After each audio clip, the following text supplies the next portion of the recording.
I wanted to do something a little bit unique to this channel and something a little bit more fun and interactive. So here's what I'm going to do. I'm going to give you 10 options, and they're all in the description box down below so you can follow along with me. And I'm going to give you the opportunity, after you watch this video, to vote on what you feel is the biggest miss of WWE's PG era. Now, I've got some honorable mentions, easy for me to say, that I want to throw out there really quickly, so that way you didn't think that I forgot about them, because frankly, there were more than 10 really big-time misses, but I had to whittle down the list for time constraints, if nothing else. I look at Alberto Del Rio. So much involving Alberto Del Rio, how much energy and monetary investment they put in to this character, the amount of times they pushed this character. They had him win the Royal Rumble, they had him win the Money in the Bank, and all this time later, he is boring and still elicits no reaction from the crowd. I could go with Randy Orton's entire babyface run from WrestleMania 26 until 2013. That was one really big-time miss, in particular having him win the title from Christian 2 days after Extreme Rules 2011. Whoopsie daisies. It was all one big miss. Randy Orton as a babyface just doesn't work, period. CM Punk's 434-day title reign, where they managed to take one of the longest reigns in the history of the company and make it feel like a mid-card world title run and make CM Punk feel like a second-rate world champion.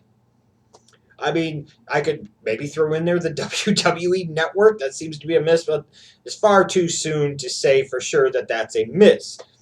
But those are some of the honorable mentions. There are others I could throw in there too, but those are some of the more notable honorable mentions. Now let me give you a little bit of a case for each of the 10 options for what could be argued as the biggest miss of WWE's PG era. And then after I make the case for each of the 10, you take to the comments and you let me know which one was the biggest miss and why, in your opinion. Number 1, HBK versus Taker 1, not main eventing WrestleMania 25. Think about WrestleMania 25. This was supposed to be a special show, a memorable show. It's largely forgettable except for HBK versus Taker, and for some reason, the brain trust in WWE decided that they did not want to have this match main event WrestleMania 25. Apparently, they thought Randy Orton versus Triple H was more worth a main event WrestleMania slot. Oopsie daisies. Just imagine how much better WrestleMania 25 would have vibed and gelled and flowed if the last 3 matches on the card were Matt Hardy versus Jeff Hardy, then Randy Orton versus Triple H for the title, and then Shawn Michaels versus Undertaker, closing out WrestleMania 25. By God's sakes, you had the guy that has called himself for years Mr. WrestleMania, that you as a company have put out that propaganda for years that he is Mr. WrestleMania, against another guy who you could argue was really Mr. WrestleMania and The Undertaker because he never had lost at WrestleMania. You've got 2 titans, 2 icons of the business, 2 legends in your company squaring off for the first time at WrestleMania. And you don't do it in the main event. You mid-card it and expect anything else to be able to follow it.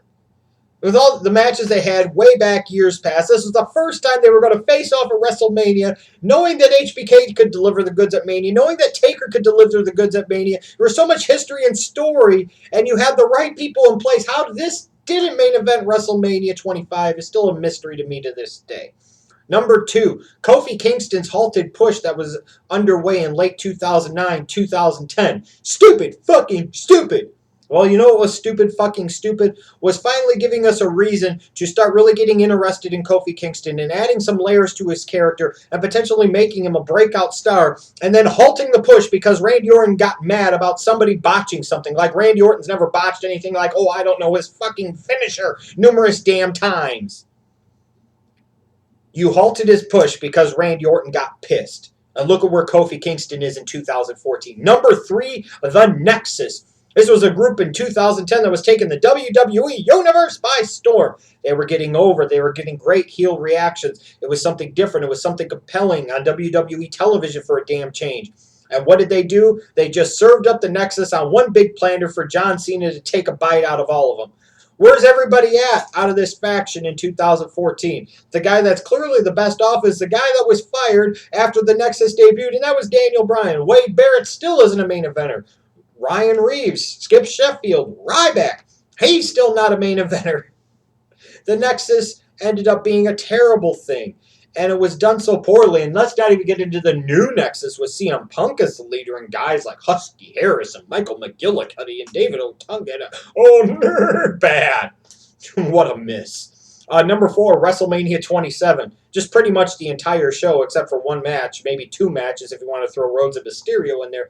But just the whole concept of basically taking WrestleMania 27 as a show and throwing it under the bus in this bad, crappy show that it ended up being just to build up to Cena and Rock at WrestleMania 28. WrestleMania 27, the epitome to me of a missed pay-per-view in the WWE's PG era.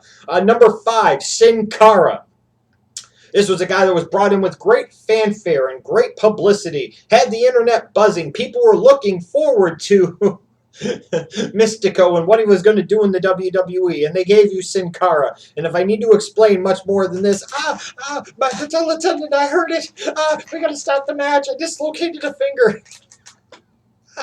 God's chosen one ended up being a big piece of crap. A big miss, to say the very least.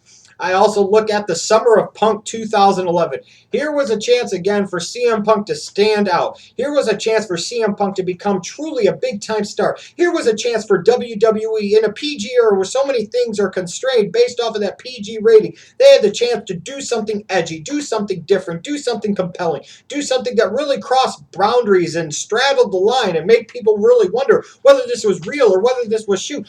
Or for God's sakes, at least give us something different for a damn change and make CM Punk a big, huge megastar and maybe launch a new era of the company.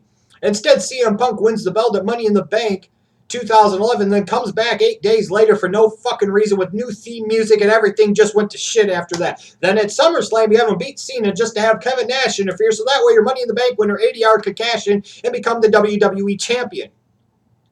All that happened in 1 month's time. And let's not even talk about the rest of the Summer of Punk, where they decided to consistently job him out at the next several pay-per-views, including the damn Triple H. What a huge missed opportunity by the WWE. Here's another big miss from WWE's standpoint. Brock Lesnar versus John Cena, Extreme Rules 2012. Here's Brock Lesnar coming back to the WWE after being gone for 8 damn years. Here's a guy that went on to try playing professional football, then went on to the UFC and became the World Heavyweight Champion. You bring him in with all this fanfare, all this buzz, finally a real credible threat and challenger to a fucking John Cena. Brock Lesnar beats John Cena's ass for probably 98 to 99% of the match, and yet Super Cena still got a fucking win. Right from the jump. Instead of reestablishing Brock Lesnar as a big-time monster and a big-time force, maybe a real threat for John Cena, actually perhaps even giving us a purpose and a reason to have a return match between these two, perhaps at a SummerSlam 2012, you just killed all of that momentum right from the very jump by having Cena win. What did that accomplish? You know what it accomplished? Butt kiss. Not a fucking thing. Cena is still the same 2 years later, and look at what Brock Lesnar's really accomplished. I'll get to one of those things in just a moment. How ridiculous, though. His first match back after 8 years. A guy that was UFC champion, and you sit there and you have John Cena after getting his ass kicked for pretty much all of the damn match. You have him go over Brock Lesnar and then not even properly selling the beating that Brock Lesnar gave him. This wasn't some miraculous finish. Cena gets up and fucking starts talking on the mic. Oh, good Christ. Number 8, Ryback. Here was a guy that was going to be something a little different from the WWE standpoint. Yes, you had the Goldberg chants. You had people calling him a Goldberg ripoff. But this was something different for the WWE, and was a necessary thing at this time. And it was a time where the WWE was looking for a new top young babyface, a different face at the top, somebody that could take some of the burden and some of the pressure off of John Cena. And just as it's starting to work, and Ryback's actually starting to entertain people, and they get past the Goldberg chants, they're actually getting into him. They're popping for him. They're getting into his matches. Feed me more. Feed me more. Then they decide to throw him at CM Punk for whatever fucking reason. They make him the jobber bitch boy for the Shield. Then they have him sit there and lose to Mark Henry at WrestleMania 28 for some, or 29, excuse me, for some ungod known reason to me to this day. Well, he still got his WrestleMania moment. No, you were trying to establish Ryback as a big-time fucking megastar. Or you have him job out to Punk a couple of times in stupid situations. You have him lose to the fucking Shield in a tag match. You have him freaking sit there and lose to Mark Henry at WrestleMania 29. Then you turn him heel for reasons that are still unknown to me, so that way John Cena can deflate any remaining momentum that fucking Ryback had. You took a guy that could have been a top babyface for you and a draw of money and made him into a joke jobber. And then he's going to be a gay bully and all this other crap. And him and Curtis Axel are going to form one of the most boring tag teams of all time, Ryback. Oh, they screwed the pooch on that one so bad. Number 9, Batista's WWE return. You would think for a guy that's been gone from the company for almost 4 years, that harkens back to a little bit maybe of better times, then with all the buzz and excitement that was being generated by Batista's return, even though a lot of people on the internet tried to pretend that they weren't that excited for Batista's return, even though they were, here comes Batista back wearing skinny jeans, looking smaller than he ever has been, out of shape as all hell. He fucking got blown up at the damn Royal Rumble, and they had him win the Royal Rumble. And there's so many things have gone wrong with Batista's fucking WWE return. They're trying to present him as this new heroic babyface that has come back, and now he's a fucking heel because the crowd resented it and had a lot of animosity towards him and the company, in particular for how they were treating Daniel Bryan at the time. It's like Batista's WWE return has been one big miss, in my opinion. And then finally, number 10, ending the streak at WrestleMania 30. Now, let me get this straight. You have crappy build-up to a crappy match with crappy commentary, with a crappy finish, and that's how you decide to end a streak. Something that had been going on for over 2 decades. You had built this up into such a fucking monster that in order for this to ever be broken, if it even should have been broken, you needed to have it be something memorable, something that was truly historic, something that actually felt special, that felt like something significant, that didn't just make people crap in their pants and say, what the fuck was that? And that's exactly what you got at WrestleMania 30 with this ridiculous decision to have the streak end at WrestleMania 30.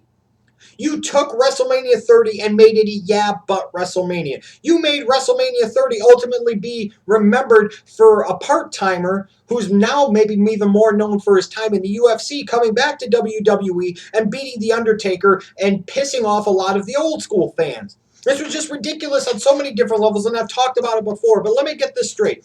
The same guy who couldn't beat John Cena one-on-one at Extreme Rules 2012 in his first match back, the same guy who couldn't beat Triple H at WrestleMania 29, the same Triple H, that Undertaker beat at WrestleMania 27 and 28, not to mention WrestleMania 17, is now the guy that you have decided it's right and it's perfect for him to end the streak at WrestleMania 30. And how positive has the impact been on the business with that decision? Like I said, to me, these stand out as 10 of the most shining examples of stupidity and misses in WWE's PG era. But it's not so much about what I think is the biggest miss of the PG era. I want to hear from you, what the biggest miss of WWE's PG era is. You could just put the number down in the comments. If you want to spell it out, tell me why, please do. If you think there's something else that's been a bigger miss since WrestleMania 24 up until now, please, again, let me know down in the comments section. I can't wait to see the responses to this.